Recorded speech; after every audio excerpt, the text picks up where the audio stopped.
Hello friends and welcome back to my channel. My name is Caitlin from Florals.com and today we are back with another go-to design video. So there's only this one and then one more left that I think I'm going to do.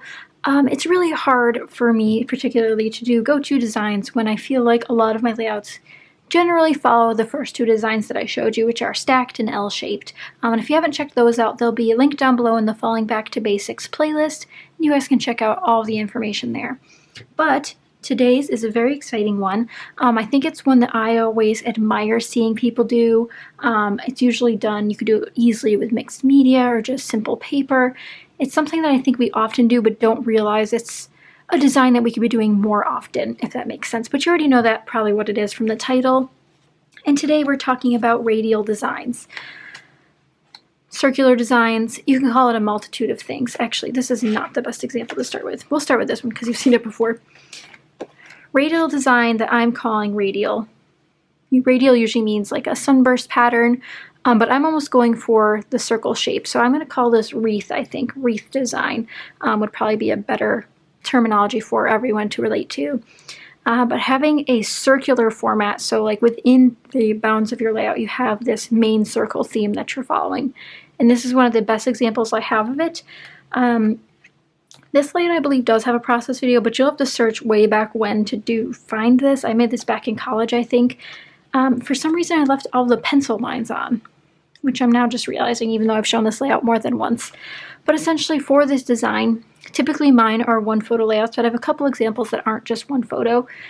But essentially, what you're doing is you're creating this organic shape for your layout based on something that has this wreath or circle shape. Now, like I said, wreaths are generally round, so that's why I'm picking that term. But here, we're using the wreath that's in this example's drawn on, but you could stitch it on. You could do it with stickers. There's all sorts of examples that we'll go through, but I think this is a really, really unique style of layout that a lot of people don't do. I tend to find that they're embellishment heavy rather than paper heavy, so I have a couple paper layers here. But other than that, not too many. You know, mostly stickers, wood veneer, sequins, fun stuff, just not...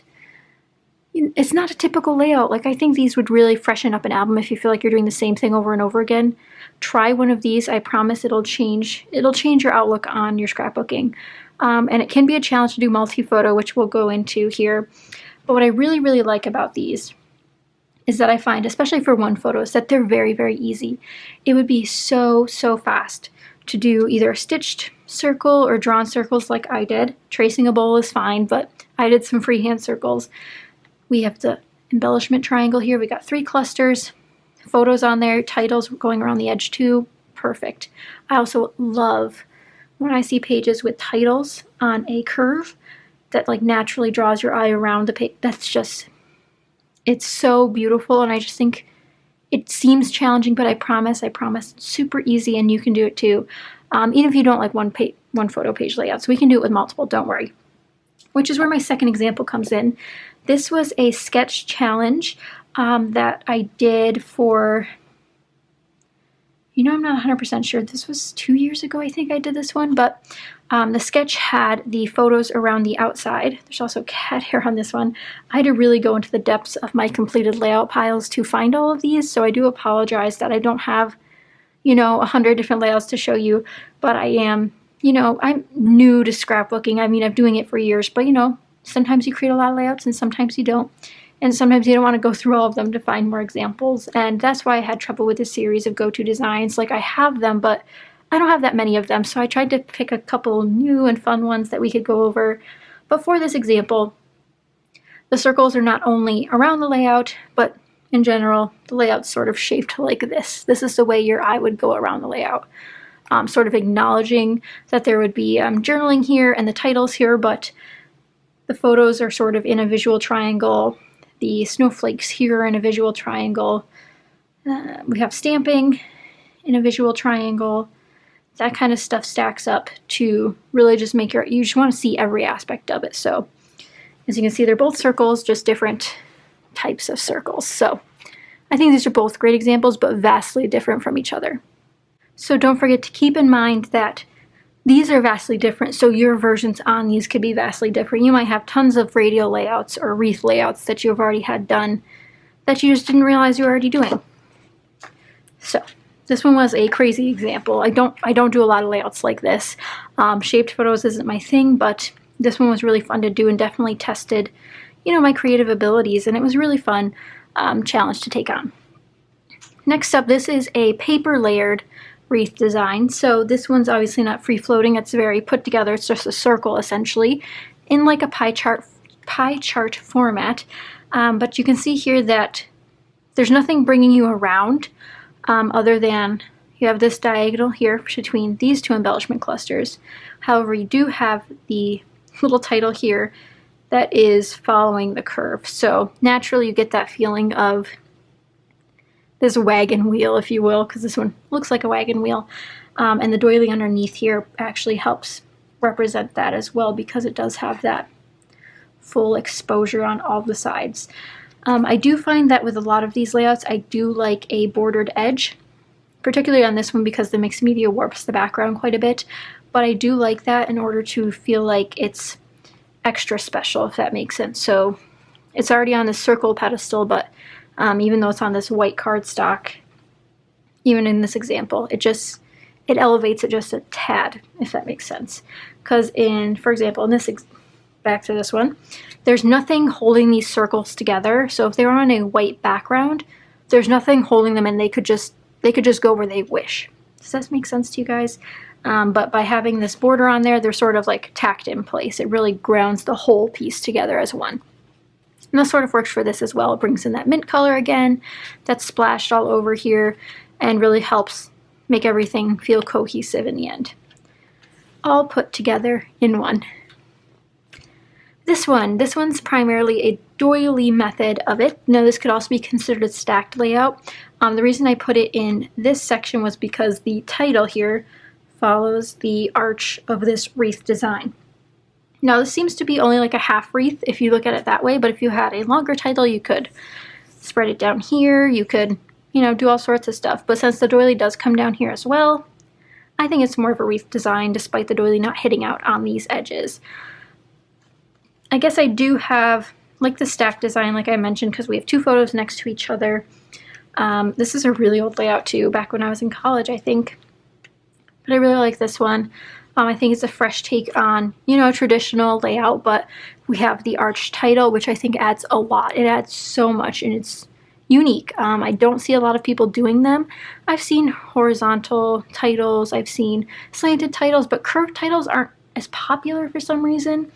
I did do another curved title, but I don't know where that layout is now that I think about it.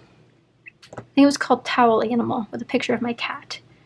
And I think that one would have counted for this design as well, but you go through as many albums as you can pulling out these designs. But this one's really, really fun. Had a lot of fun with making this one. And just having the doily be my guide. Now this could also be replaced with a piece of paper. It could be replaced with a ginormous die cut. So if you had a small enough photo and you're doing a 6x8 layout, this could be your wreath, you know, and just stack a little 3x3 photo on it.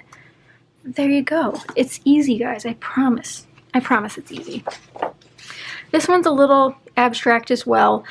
So as you can see, everything's blocked. Everything's pretty blocky here until we get to the mixed media aspect of it all, where it then wreaths radial bands out. I really love this layout. It's definitely one of my more unique layouts. I've not done this technique since. I know several other people have tried it, but it's really, really fun if you hadn't tried it. This is a great way to do a radial or wreath design with one photo, multiple photos, and just doing some rainbow, guys. Who doesn't love some rainbow? But I really, really like how this one lets the photo speak for itself. The colors are fun and all, but like the photo pops because of the color, because this is a black and white photo. Not much to say about this one. There's not a lot of embellishment here to talk about. It's just a mixed media in this format. Generally in rainbows, you look at them because they're arched, because you can go through the colors, they're in an order. And by putting these in rainbow order, your eye will naturally go around the page in this wreath format. Circular, guys, it's really hard to name these designs. I don't know what I'm doing. I'm just trying to share with you guys what I do, because sometimes it's hard for creative people to explain what goes on in their heads to make a layout. And I know a lot of people who comment on my videos say they struggle with X, Y, and Z, and I'm like, well, I don't struggle with that, but I'm not sure how to explain it to you so that it clicks the way it does in my brain. So for example, on this layout, is it radial? I don't know, that's for you guys to decide. But it does have this round piece. And then I matted it with this round doily to sort of create these layers. It's almost like a tier of a cake. So this was the first tier and it was a square layer. But then you add 2 more round tiers onto your cake. And then it's like, whoa, that's different, that's new.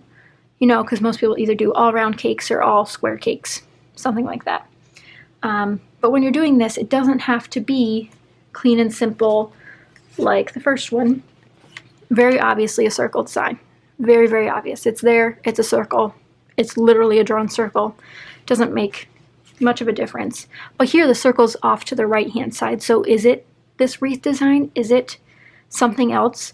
I think this one particularly works because of the double layers of the round. It's not just one round piece and then the rest is neglected to fit out this other stuff that we wanted. I just think it works. I know this might not make sense to everyone, and again, not every design is for everyone, and everyone sees design differently, but there's options. There's options. So here's another multi-photo version. This one again, we have a background piece that's cut into a circle, which I'm sure I traced with my mixing bowl, because this is another layout that I made right after college. What I really like about this one is it kind of keeps everything sucked in. So it's almost like a black hole. It keeps everything from the edges of the layout. So in this case, there's not a lot of white space in the background because we have this busy, beautiful lock and key paper. So since we do have that, we want to kind of keep everything centralized so that your eye doesn't wander off to the background and off the page, and instead stays in here right on the photo. So the embellishments are close by, but they also don't necessarily follow the round pattern like some of the other ones do. So I have a couple embellishments up here, a couple down here, a couple down here. So we're almost stacking a square, well, I guess it'd be a triangle overlaying a circle in a square, which sounds even more complicated. But if you look at all of these layouts, you'll see that a majority of them do follow the visual triangle rule. There's the rule of threes, where you have 3 accents to your photo. Especially the first one, very obvious. Flower cluster, flowers, flowers. There's 3. This one does not. We will not be going over this one. This one's a little more intense. Even this one has 3. Oh, guys, do you see this coming off? I'll have to glue that one back together. But we have this down here, this wood veneer here, and this wood veneer here. So we're kind of connecting those. Even on this one, which again is more of a paper style rather than, you know, embellishment style, but we have the title with a little embellishment cluster, bigger embellishment cluster, medium, you know, kind of making them go around. And then we already explained the embellishment clusters on this one and that visual triangle of each of these pieces, helping your eye move around the page in a rounded way. Now, if I were to put a 4th snowflake on here, do you think that would make it look too boxy? Do you think that would make it look too much? I think the rule of threes was installed for lots of reasons. It's just generally pleasing to the eye. But if you guys would like a whole video about visual triangles, I am trying to write up some stuff about that. But right now I do have one up over on my Patreon that you guys can check out if you're interested, with more information about embellishment clusters, visual triangles, and all of that stuff. But I really wanted to share this radial layout stuff with you guys, and I will be trying to do some more examples throughout the month. As after I shared this, hopefully I'll be able to use my October kit for the last bit of October here to show you some more of these designs. And like I said, my go-to designs aren't anything that you haven't seen before. There's not any secret tips that I can give you, that, at least that I think I can give you, that haven't been said before. I'm just trying to look at them in a different light. A lot of people do these round types of layouts, but there's no one name for it, and there's no one way to do it because everyone's different. So offset your circles, do lots of circles, do hand-drawn circles. I just love to see some circles on your layouts, guys. I think that'd be really fun if we started doing something really cool and unique. And it's not something that a lot of people do. I mean, I've seen it quite a bit, but it's just here and there, and I don't think that it's a bad thing. And I think, like, even this, I think we see layouts like these all the time that are, you know, these beautiful, beautiful stacks of paper and embellishments. And then we're like, oh, that's pretty. Looks like things I've seen before. But is it something you've seen before? You know, the curved title. You know, it's gathering all the bits of things you like from a layout and bringing them onto one. So if you like the idea of a curved title, put that on your page. Make it follow a line. I know those stickers Thickers released some rulers that have some nice easy templates for you to, follow, a rounded line or a curved line. So things like that are leaning towards these more organic style layouts. But obviously mixed media is a big thing. So if you want to use your normal papers, I think something like this is an easy way to start. Either one big circle or making up a pie of paper onto your layout and then layering your photos on top of it and going from there. And if you're huge on using pattern paper like I am, maybe this is more your route. Simple background paper and then a big statement paper cut into a circle. But it is possible. I've somehow done these for a couple years now, so I assume it must be one of my go-to designs if I found it so frequently throughout my layouts and scrapbook albums. But I hope you guys enjoyed this go-to design. Like I said, I will be sharing process videos this month or this upcoming week with this type of design on it. Now it may be something completely different from these ones. We'll have to see what photos I have because I don't have them planned out. I just do these spur of the moment. So we'll see where it takes us. And if you're interested in getting more layouts using some of the designs we've already gone over, check out my Patreon link down below. More process videos over there than they're here. And you can also get early access to some of my videos over there if you're interested. So thank you guys so much for watching. I know you guys have been loving this series so far. And I hope you learned something from this, this chatty video. I know I talk a lot and probably a little too fast. But I hope you guys do enjoy and find some inspiration in some of these layouts that I dug out for you from the depths of my scrapbook room. But thank you guys again so much for watching. Don't forget to give it a thumbs up and subscribe if you're not already for more videos in my Falling Back to Basics series. And don't forget to check out the links down below for all the playlists you can check out for more information. But thank you guys so much for watching, and I will see you guys next time. Bye!